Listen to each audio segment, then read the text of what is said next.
How do I solder motorcycle wires correctly?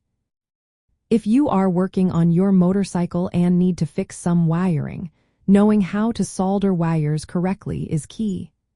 Soldering creates a strong electrical connection that can handle the tough conditions motorcycles face. Let's break down the steps to get it right. First, prepare the wires. Strip enough insulation off each wire to expose a good length of bare copper. It is better to have a bit more exposed wire than too little. Twist the exposed wire strands tightly together to ensure a solid connection. If the wires are old or corroded, clean them by scraping or sanding off any corrosion. Safety is important. Always wear eye protection because moisture can cause hot solder to splatter. Make sure to work in a well-ventilated area to avoid inhaling solder fumes. Next, heat the wire properly. Use a soldering iron with a clean, adequately sized tip. The thicker part of the tip is best for heat transfer. Heat the wires themselves, not just the soldering iron tip. The wire needs to be hot enough to melt the solder on contact.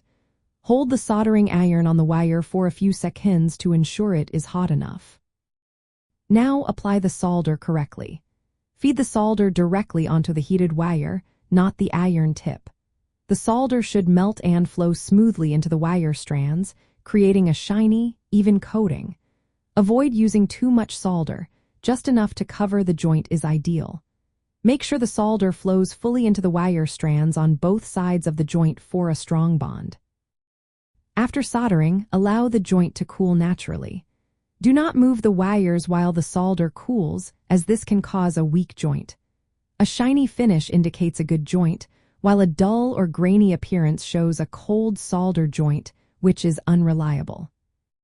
Protect the joint afterward. Cover it with heat shrink tubing or electrical tape to insulate and protect it from moisture and abrasion. Heat shrink tubing is preferred for a neat finish. Consider the effects of vibration on motorcycles. Wiring is subject to constant vibration, which can cause solder joints to crack over time. To reduce this risk, ensure wires are twisted and mechanically secured before soldering. Avoid placing solder joints in areas where wires will bend frequently. Some technicians recommend combining soldering with crimp connectors for the most reliable connections. Finally, practice before working on your motorcycle. Soldering requires practice to get strong joints. Try soldering on spare wires before attempting repairs on your bike. By following these steps, you can ensure your motorcycle wiring repairs are done correctly and will last. Proper soldering techniques will help you maintain your motorcycle's electrical system effectively.